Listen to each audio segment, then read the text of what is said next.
بسم اللہ الرحمن الرحیم۔ اللہ رب العزت سے دعا ہے کہ آپ سب کو حفظ و امان میں رکھے اور امید ہے کہ آپ سب خیریت سے ہوں گے۔ السلام علیکم۔ آج ہم نے کہانی کرنی ہے اتفاق میں برکت ہے۔ سمدو ایک غریب کسان تھا۔ اس کے پاس 2 بیل تھے۔ وہ ان بیلوں کو کنویں میں بھی جوڑتا تھا، یعنی کہ کنویں سے پانی بھی نکالتا اور کھیتی باڑی کا کام بھی انہی 2 بیلوں سے لیتا تھا۔ جب وہ کام کرتے کرتے تھک جاتا تو بیلوں کو وہیں تھان پر باندھ کر سو جاتا۔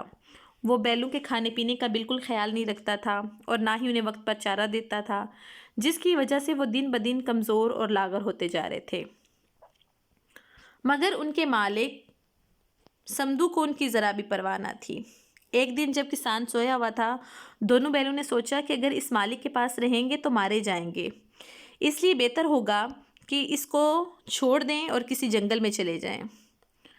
چنانچہ دونوں نے اپنے دانتوں اور سینگوں کی مدد سے اپنی رسیاں توڑیں اور جنگل کی طرف چل پڑے۔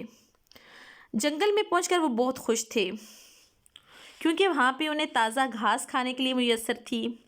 وہ خوب پیٹ بھر کر کھاتے اور چند ہی دنوں میں ان کا دبلا پن موٹاپے میں بدل چکا تھا۔ اب وہ کمزور بیل نہ رہے، بلکہ توانا سانڈ بن چکے تھے، جن سے جنگل کے اکثر جانور خوف زدہ ہوتے۔ جنگل میں ان کا ہر دن روز عید اور ہر شب بارات تھی، یعنی کہ ظاہر ہے کرنے کو کام کاج نہیں تھا تو خوب موج وہاں پہ موجیں تھیں ان کے لیے۔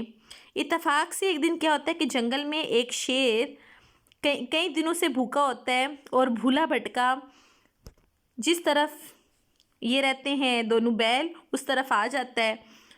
جب اس کی نظر موٹے تازے بیلوں پر پڑتی ہے تو اس کے منہ میں پانی بھر آتا ہے۔ شیر جوش میں آ کر دھاڑنے لگتا ہے۔ بیلوں نے بھی شیر کو دیکھ لیا تھا۔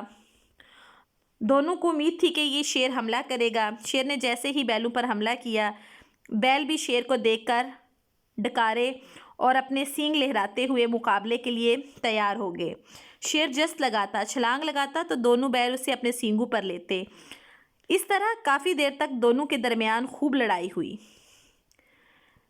بیلوں کے سینگ خوب نوکیلے تھے، اس لیے شیر بہت زخمی ہو چکا تھا۔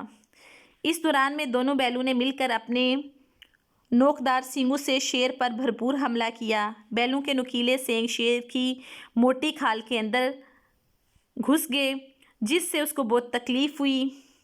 اس دفعہ شیر نے بیلوں کا مقابلہ کرنے کی بجائے وہاں سے رائے فرار اختیار کرنے پر خیریت جانی۔ اسے سوچا کہ یہاں سے بھاگ جانا چاہیے۔ بیلوں نے خدا کا شکر ادا کیا کہ اللہ نے دونوں کو اتفاق اور اتحاد کی دولت دے رکھی ہے۔ دونوں نے مل کر شیر کا مقابلہ کیا اور شیر کو بھاگنے پر مجبور کر دیا۔ اگر بیلوں کے اندر اتفاق نہ ہوتا تو دونوں مل کر شیر کا مقابلہ نہ کر پاتے اور شیر دونوں کے تازہ گوشت سے خوب لطف اندوز ہوتا۔ نتیجہ اتفاق میں برکت ہے۔ گھر کا کام یہ ہے کہ آپ نے اتفاق میں برکت کہانی یاد بھی کرنی ہے اور لکھنی ہے، اور لکھ کے پھر اس کی غلطیاں بھی نکالنی ہیں۔ درخت سے گرنے والا کوئی پتا بھی ایسا نہیں جس کا اللہ کو علم نہ ہو۔ خوبصورت پیغام کے ساتھ نماز کی پابندی کریں، قرآن مجید کو ہر روز پڑھنے کی اپنی عادت بنائیں، اپنی دعاؤں میں ہمیں بھی شامل رکھیے گا۔ اللہ حافظ۔